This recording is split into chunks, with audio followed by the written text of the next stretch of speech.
America के राष्ट्रपति Donald Trump के साथ मुस्लिम बहुल देशों के लोगों के अमेरिका में प्रवेश पर प्रतिबंध लगाने की कोशिशों को तगड़ा झटका लगा है।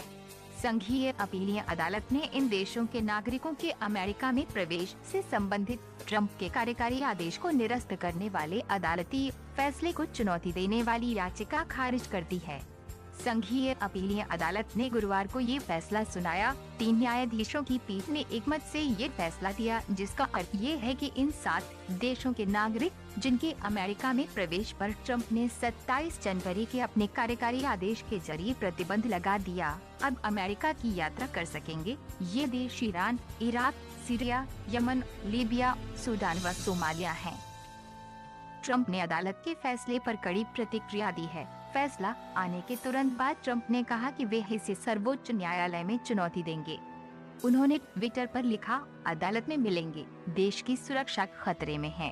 न्यूयॉर्क टाइम्स की रिपोर्ट के अनुसार ट्रंप ने अदालत के फैसले को राजनीतिक फैसला करार दिया और कहा कि उनका प्रशासन सर्वोच्च न्यायालय में आसानी से इस मामले में जीत जाएगा। ट्रंप ने 20 जनवरी को राष्ट्रपति पद की शपथ लेने के बाद अपने शुरुआती कार्यकारी आदेशों में से के जरिए Iran, Iraq, Syria, Yemen, Libya, Sudan व सोमालिया के नागरिकों के अमेरिका में प्रवेश पर 90 दिनों के लिए अस्थायी रोक लगा दी थी, ताकि संघीय सुरक्षा एजेंसियां इस प्रक्रिया की बारीकी से जांच कर सकें।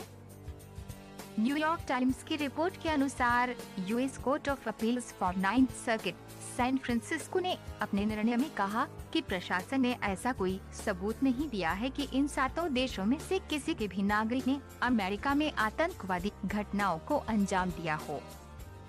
अदालत ने ट्रंप प्रशासन के इस दावे को भी खारिज कर दिया कि अदालतों को राष्ट्रपति के राष्ट्रीय सुरक्षा से संबंधित निर्णयों की समीक्षा का अधिकार नहीं है। अदालत ने हालांकि ये भी कहा कि वे राष्ट्रीय सुरक्षा को लेकर ट्रंप के इरादों इस संबंध में अपनी नीतियों को लागू करने की उनकी सोच का सम्मान करती है, लेकिन राष्ट्रपति इससे ज्यादा की मांग कर रहे हैं। ट्रंप प्रशासन ने सिएटल में एक संघीय न्यायाधीश एल रॉबर्ट के 3 फरवरी के आदेश को चुनौती दी थी, जिन्होंने राष्ट्रपति के आदेश के महत्वपूर्ण प्रावधानों पर रोक लगा दी थी।